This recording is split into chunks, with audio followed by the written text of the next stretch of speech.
छोटासा कॅमेरा निर्माण केला सरपंच साहेब, छोटासा कॅमेरा, जो छोटासा कॅमेरा आपल्या हृदयामध्ये टाकल्यानंतर, हार्ट मध्ये टाकल्यानंतर तो कॅमेरा आपल्याला सांगतो की आपल्या हार्ट मध्ये कुठं कुठं ब्लॉकेजेस आहेत।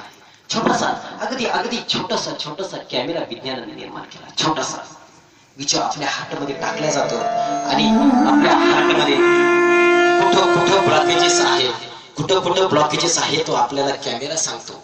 मंडळींनो, विज्ञानाने अशा प्रकारचा कॅमेरा बनवला की आपल्या हार्टमध्ये टाकला जातो आणि कुठं कुठं ब्लॉकेजेस हे आपल्याला कळतं। त्याला अजून लागला नाही, एक शोध विज्ञानाला अजून लागला नाही, एक शोध आपल्या विज्ञानाला अजून लागायचा आहे, एक शोध।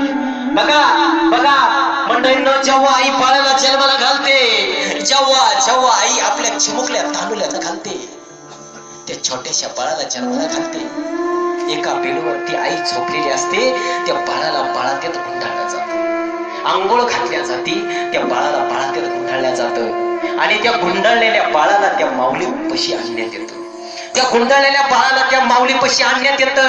ते छोटंसं इवलंसं धुणुकदार बाळ त्या माऊलीपाशी आणल्यानंतर ती माऊली दोन्ही हातामध्ये त्या आपल्या येवलूशा बाळाला घेते आणि त्या बाळाला घेतल्यानंतर आपल्या उरापाशी लावते आणि त्या उरापाशी लावल्यानंतर त्या माऊलीच्या सर्वांगातून रक्त सळसळायला लागतं, सर्वांगात रक्त सळसळायला लागतं आणि ते सळसळणारं रक्त उरामध्ये चिरतं आणि ते रक्त उरामध्ये चिरल्यानंतर त्याचं दूध कसं बनतं ना, हा शोध विज्ञानाला अजून लागला नाही, हा शोध विज्ञानाला अजून लागायचं आहे। मंडळींनो, ध्यानात ठेवा, ध्यानात ठेवा तरुण पिढीनं, ध्यानात ठेवा बालकांनो, ध्यानात ठेवा माझ्या मित्रांनो, जेव्हा आई 2 थेंब रक्ताचं बलिदान करते ना, 2 थेंब रक्ताचं बलिदान करते, तेव्हा एक थेंब दुधाचा तयार करते।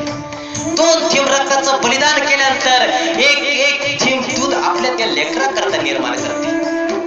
और रक्त जाळते होती माऊली आपल्या तांदुल्या बाळाकरता रक्त जाळते। 2 थेंब रक्ताचं बलिदान केल्यानंतर एक दुधाचा थेंब तयार करते। ती दूध पिलेल्या सर्व तरुणांना या सर्जेराव टेकेची हात जोडून विनंती, सर्व तरुणांना, मित्रांनो, जगाच्या पाठीवर तुम्ही किती मोठे व्हा, मोठं नाव कमवा, मोठे व्हा, भरपूर श्रीमंत व्हा, पण एक गोष्ट लक्षात ठेवा, तुम्ही कितीही मोठे झालात ना, कितीही श्रीमंत झालात ना मित्रांनो, तुम्ही त्या आईच्या दुधाला जर विसरले ना, तुम्ही आयुष्यात कधीच सुखी राहू शकत नाही, तुम्ही आयुष्यात कधीच सुखी राहू शकत नाही। म्हणून त्या आपल्या